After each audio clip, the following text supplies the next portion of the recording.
Multi speciality হাসপাতাল।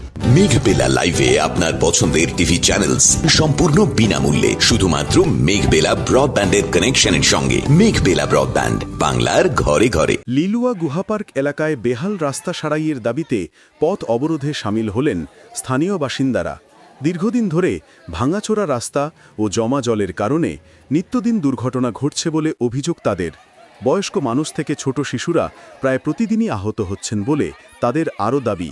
আজকে অবরোধটা আমাদের রাস্তা, ড্রেন এই দুটো নিয়ে, ঠিক আছে? আজ 3-4 বছর ধরে গুহাপার্ক প্লাস কুন্দনবাড়ির রাস্তার অবস্থা ভীষণ খারাপ। বর্ষা চলে গেছে, শীত পড়েছে, তবু রাস্তায় জল জমে আছে। পুজোর সময় জল জমে গেছে। 1 বছর হয়ে গেছে পোস্টের লাইট নেই, বলে বলে লাইট লাগাতে আসে না। এই রাস্তার জল যেদিক দিয়ে পাস করার কথা সেদিক দিয়ে না পাস হয়, পাড়ার ভেতর দিয়ে পাস হচ্ছে, যার জন্য পাড়ার ভেতরে রাস্তার প্রচন্ড খারাপ অবস্থা।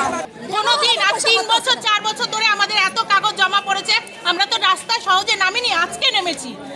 কারণ হচ্ছে না দেখে এই যে মানুষটা পড়ে গেছে, এর দায়টা কে নেবে বলুন? এই এলাকার বিধায়ককে উনি এসেছিলেন এখানে, আসেন না। উনি যখন কোনো অনুষ্ঠানে ডাকা হয় তখন বলেন আমি এই করব ওই করব, কোনো অনুষ্ঠানে এসে আবার চলে যান।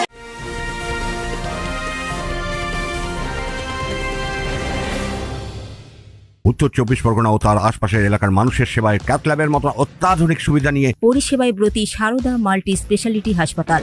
একই ছাদের তলায় মানুষ সাধারণ চিকিৎসা থেকে শুরু করে 24 ঘন্টা ক্যাথল্যাব, এমআরআই, সিটি স্ক্যান, এনআইসিইউর মতো সুবিধা এবার থেকে পেয়ে যাবেন সারদা মাল্টি স্পেশালিটি হাসপাতালে। প্রয়োজনে যোগাযোগ করুন 033-2592-0730, 2593-0730, 2593-3562 ও 9331275635 নম্বরে। আমাদের ঠিকানা Royal Park, Kalyani Expressway, Barrackpore, Kolkata 7,01,21। Sarada multi speciality হাসপাতাল, পরিষেবাই হোক আমাদের মূল লক্ষ্য।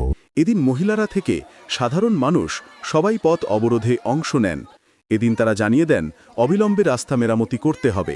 সমস্যা সমাধান না হলে আগামী দিনে ভোট বয়কটের পথে হাঁটার হুঁশিয়ারি দেন তারা।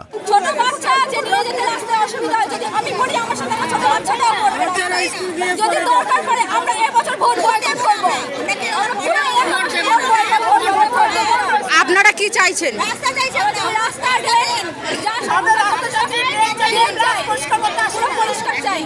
পরিস্থিতি সামলাতে ঘটনাস্থলে পৌঁছায় লিলুয়া থানার police. Bureau report, news Bengal today.